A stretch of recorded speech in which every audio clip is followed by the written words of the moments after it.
But the ordinary Palestinians rose up because you denied them basic rights. I lived there. It was apartheid. It was racism. It was endemic. It was rotten. Absolutely, I was shocked within weeks of living there to see how you treated Palestinian people. And isn't it the fact that the law of return, which is the basic law of the Israeli state, is a racist apartheid law because it confers rights on Jews that it denies to Palestinians. It allows, for example, if I was Jewish and had never stepped foot in Israel, I could claim citizenship there tomorrow, but 6 million people whose origins are in what you now call Israel, who were forced out in 1947 or 48, do not have that right. Isn't that part of the reason why the Palestinians are in dispute with Israelis?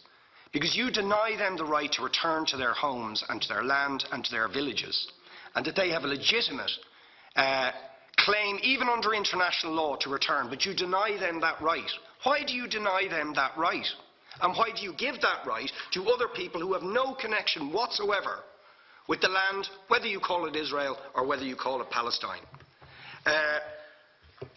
Why do you continue to seize land, if you're serious about Oslo and the two-state solution? Why do you continue to seize land, which under that agreement is land designated to be Palestinian land?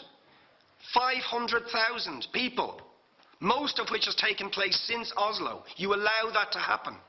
Why do you allow it to happen if you're serious about giving this land to the Palestinians? It's absolutely extraordinary. And it just, are you not just taking us, Ambassador, for idiots? That you can say with a straight face, we're serious about peace, but while we're serious about peace, we're going to seize Palestinian land.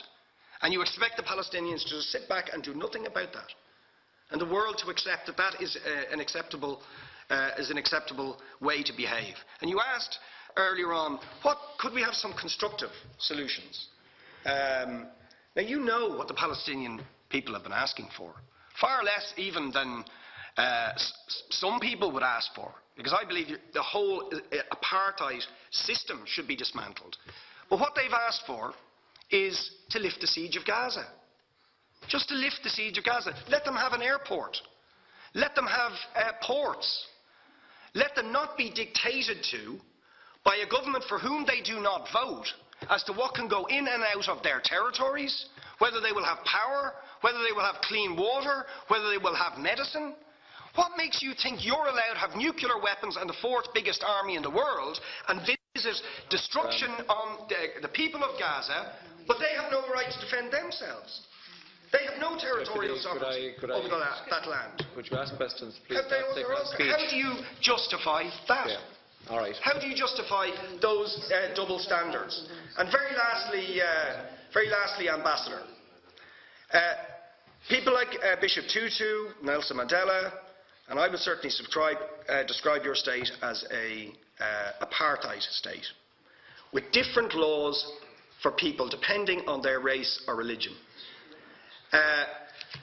Now, isn't that just the case that, for example, at checkpoints going into the West Bank, there's a channel if you're Israeli or European, and there's a channel if you're Arab?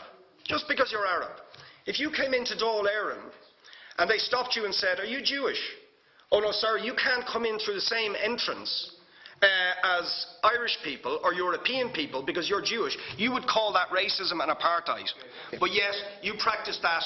You practice that with your checkpoints and your military barriers and your apartheid wall. How can you justify that?